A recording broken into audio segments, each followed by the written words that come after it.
This is a well-known story that the Dutch have long and stubbornly built dams and increased the territory of their country in this way.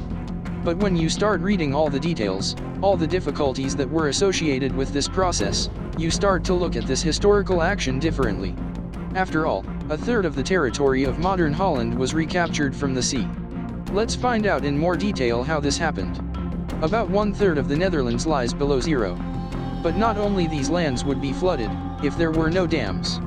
The dunes and some parts of the lowlands would become a victim of the sea. In total, about 50% of the country's area would be flooded and washed away, where 3/4 of the total population is currently concentrated, more than 10 million people.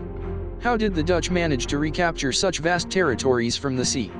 As for the coast of the North Sea, there the very first dams were built on the southern coast of the Scheldt estuary and on the island of Tolen near West Kirkie and Skerpenis. They date back to the 7th century. Around the year 1000, dams were built on the right bank of the Meuse estuary west of modern Rotterdam. The previously marshy area is being developed.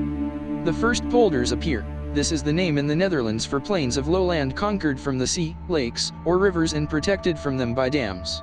In order to significantly reduce the risk of flooding in these territories, as well as increase their population and investment attractiveness, the government of the Netherlands in 2006 launched the project, Space for Rivers.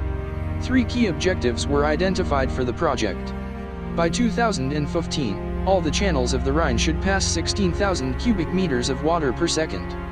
The quality of the surrounding area should be improved. It is necessary to save additional space for future expansion of the river channel. Work on the project began in 2007 and included a number of measures.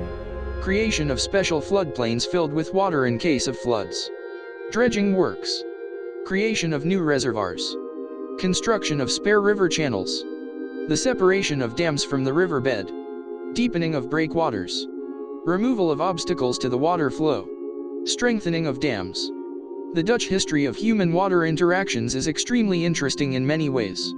Few countries in the world were as closely associated with water as the Netherlands. And the fact that a country with experience of both local, decentralized work with natural risks and the experience of state construction of colossal protective structures at the moment indicates to engineers and planners all over the world, which is the most breakthrough direction.